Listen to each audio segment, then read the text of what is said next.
All right, Barrett Jones, ESPN, with us now on the Pepsi Hotline. He joins us each week, courtesy of Gus's world-famous fried chicken, GusFriedChicken.com. That's GusFriedChicken.com. Barrett, what's up, man? How are you?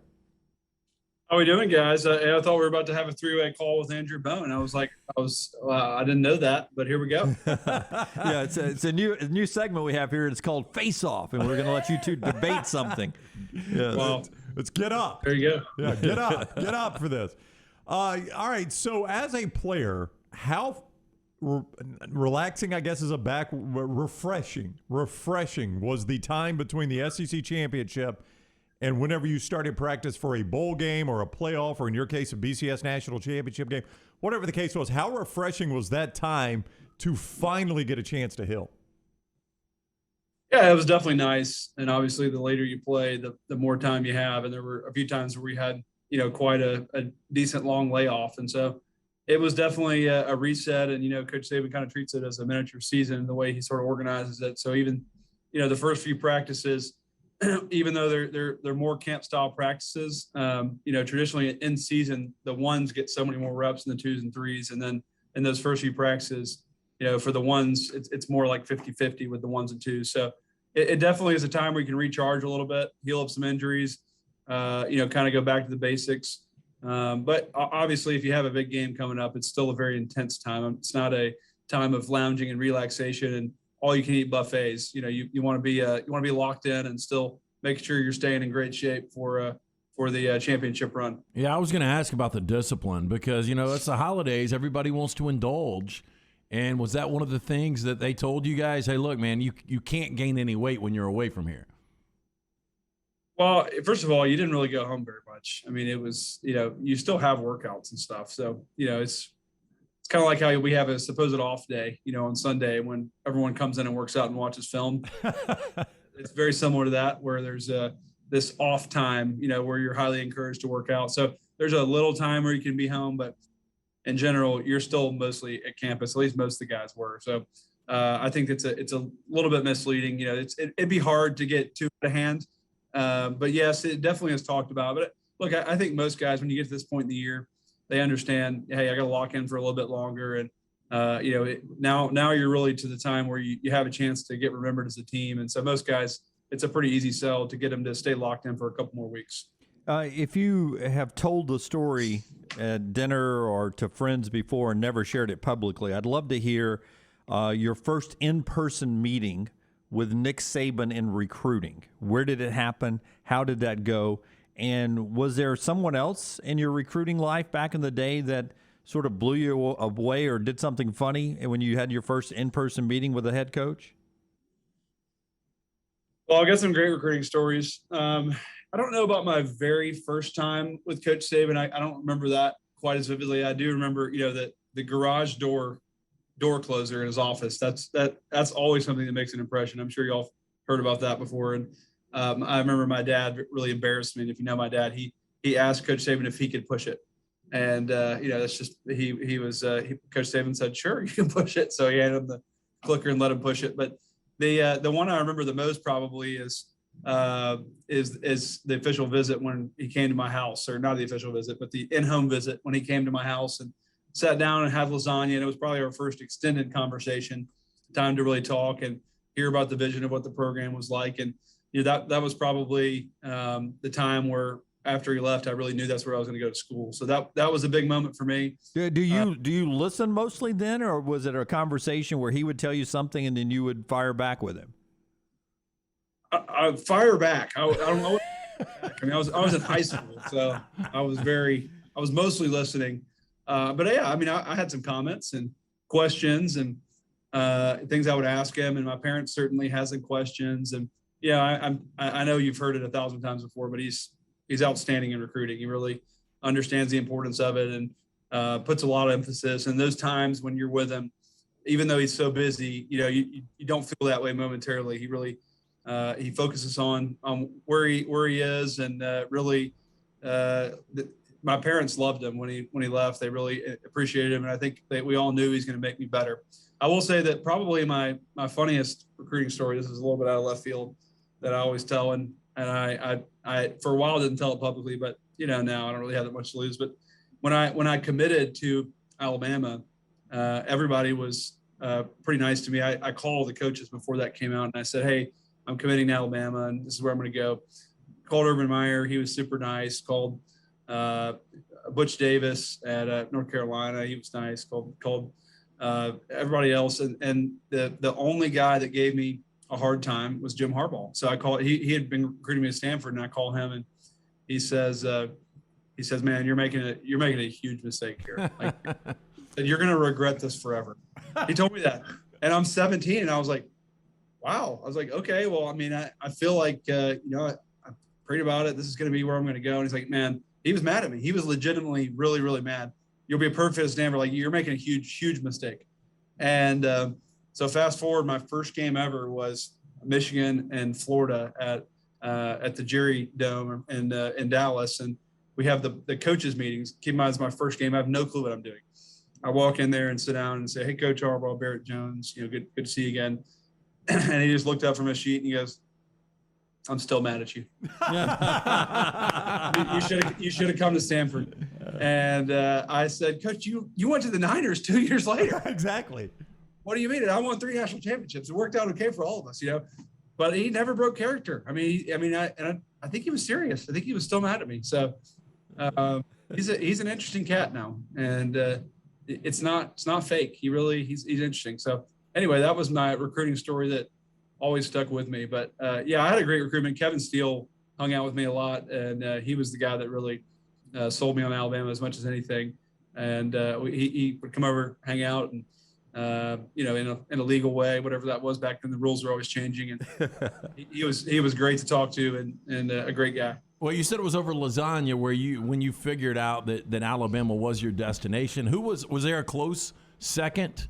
Was there ever a moment before you decided on Alabama that there was somewhere else you were going to go? There was, and I don't know if it was a close second, but initially when I visited Alabama, I was not interested, and I wanted to be interested. I grew up an Alabama fan, and but it was before Coach Saban got there, and it was the recruiting process was very disorganized, and it did not go well. And we left saying, okay, there's no way I'm going to go to school there. And so I started looking for other schools really intently, and I think Florida was definitely up in the running. I mean, my visit to Florida was incredible, and Tim Tebow was there, and Tim Tebow said, I don't remember how we got there, but my mom was like talking about how I like cookies or whatever. And Tim Tebow said, if he comes here, I'll bake him cookies every week. And that was a good experience. And then, really the other one that I had a blast at was North Carolina. I love North Carolina. And I thought it was at the time they were really ascending. Butch Davis was there before they got in trouble. And I thought they were going to be really good. And so I loved my visit there. That was probably those two schools. Tennessee was a little bit in disarray. Auburn was my first offer. Senator Tuberville gave me my first offer, and I actually really enjoyed it down there. But anyway, it kind of all changed. But I never necessarily got close to committing to those places. And then once Coach Saban came, that was a game changer. I kept consulting with my neighbor and asking him. He's like, he was. I think Bama's about to have a new coach, and might just want to hold on and see who it is. Do you want to remind people who your neighbor is, just in case they haven't heard the past? Jimmy Sexton. And I was like, I want to hang on. And I was like, who's going to be? And he's like, I don't know. Just saying, hang on. And then I was like, Nick Saban's over here telling people he's not going to go to Alabama. And he's like, just hold on. Let's see. So anyway, it worked out. It worked out okay for everybody. So it is all who you know sometimes, right? Location. That's I'm not sure what the statute of limitations is, but there were a lot of times where I stopped by Jimmy's house, when there were people over there. So, just kind of have some run-ins with, if he was in contract negotiations and they wanted me to come over and stop in on my neighbor, so we worked that system pretty good. Barrett Jones is with us. He is presented each week by our friends at Gus's world-famous fried chicken. A great catering option, by the way, for the holiday parties at home, at the office. Grab some on the way home tonight, 2201 2nd Avenue South. Head out there for lunch as well, 2201 2nd Avenue South, or online, gusfriedchicken.com. That's gusfriedchicken.com. Barrett will be working the Bama game. He's on the Pepsi hotline. He'll be working the Bama game against Cincinnati in the Cotton Bowl for ESPN Radio. I'm going to assume you've had a chance to watch some Cincinnati tape. If so, what is your first reaction, first time through as a player watching Cincinnati tape? You see what? Yeah, they're pretty good. I think they have several NFL caliber players, which is one of the things I look for. Just for a non-Power 5 school, probably as much talent as I've seen. So it's not like they're just great scheme, good story. They have some guys that can really ball, and I think that one of the early matchups that's going to be awesome, I think, is Jamison Williams against Chauncey Gardner, their all-world corner. So that'll be fun, and it'll be interesting to see if he ends up kind of shadowing him. They've been leaving him on an island all year. He hadn't faced anybody quite like Jamison Williams, so I don't know if you want to leave anybody on an island against that guy, but especially with Mechie out, you wonder how they're going to game plan there. And I do think that it's a good matchup for Cincinnati as far as what they do well in their secondary matches up pretty well with what Alabama does well, obviously, in throwing the football. So I think it could be a really good game. And obviously it's hard to know exactly what to expect because some of the times you're watching opponents that are not the same caliber as Alabama has played. But I think they're a really good team, and they've got a system they believe in. And even watching some of that tape from last year when they played Georgia, I know that some guys were out, but there were times where they were matching up with them physically. So yeah, it'll be fun. And hey, I think everyone suffers from recency bias. And of course, if the only tape you watch is the Alabama Georgia tape, then you think, well, Alabama's all world and they're going to kill Cincinnati. But if you've watched Alabama all year, like I know you guys have, this is a very inconsistent football team that I don't really buy. I don't think that all their problems are just magically healed from one really good week. If they play like that, they did against Georgia, I think they'll be tough to beat for anybody. But they have not been able to maintain that kind of consistency all year. And so it'll be interesting to see, kind of which Alabama team shows up against Cincinnati. All right, he is Barrett Jones. Follow him on Twitter at Barrett A. Jones, and we'll hear him on ESPN Radio New Year's Eve from Jerry World, Alabama and Cincinnati in the Cotton Bowl. Barrett, thank you for the time. I have two things. Okay, I have two away. things for you, Brownie. Yep. All right, two things. Number one is that I was at the Bama-Memphis game last night, and that was a tough. I was right there behind the bench, and it was very tough. I was so excited. I was like, Bama's finally coming to town. I get to watch. I'm a huge Bama hoops guy. My dad played at Alabama basketball, and so I've grown up.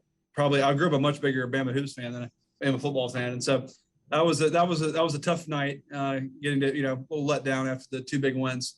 My second thing is that we can talk about this more if it actually happens, but one of my best friends from the NFL is Austin Davis, who is being heavily considered, from what I understand, for the Auburn offensive coordinator job. So I think that would be really interesting. And he's already texted me like 17 more Eagles. So we'll see if he gets the job. But he's an unbelievable guy, and I think would be a great hire for Auburn if he ends up getting it. So that's something to keep an eye on. What kind of style does he?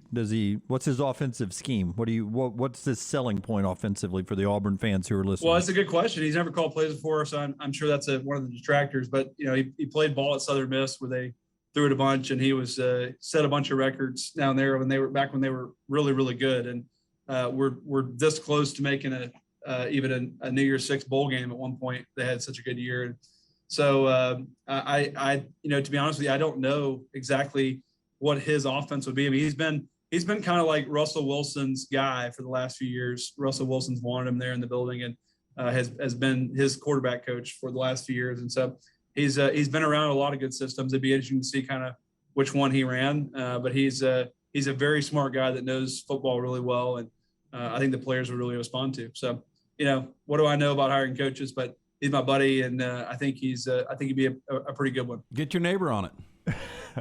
Is he your neighbor's guy? LT, come on, man. You think I hadn't thought of that? Come on. I know. Well, I'm just saying, if he's not your neighbor's guy, once he gets big enough, he will ultimately be your neighbor's guy. Hey,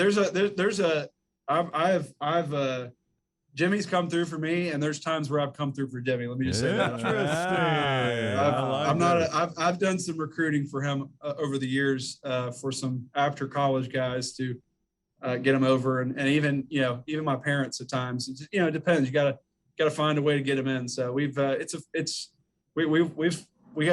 there's a give and take there. You know, and most of these used car guys will give you $100 for a bird dog fee. Do you get to use the private jet if you get the right guy? Do you get a weekend with a private jet anywhere you want to go?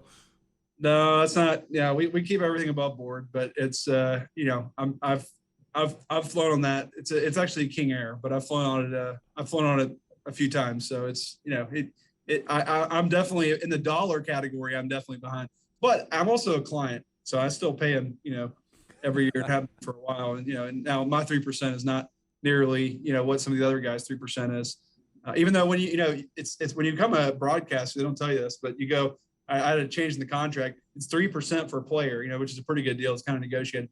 When you become a broadcaster, it goes up to 10%. So, you know, I started paying my bill, which, you know, my broadcasting salary was a lot less than my NFL. So it still was smaller, but you know, they bump you up to the 10% fee in the agent world once you're in the broadcasting rates. We'd rather you not discuss that on live air with us. Yeah, let's push that down there, Barrett. The old 10%. Just kidding. That's not right. industry standard. Yes, much lower than Only that. CAA. Much lower than that normally.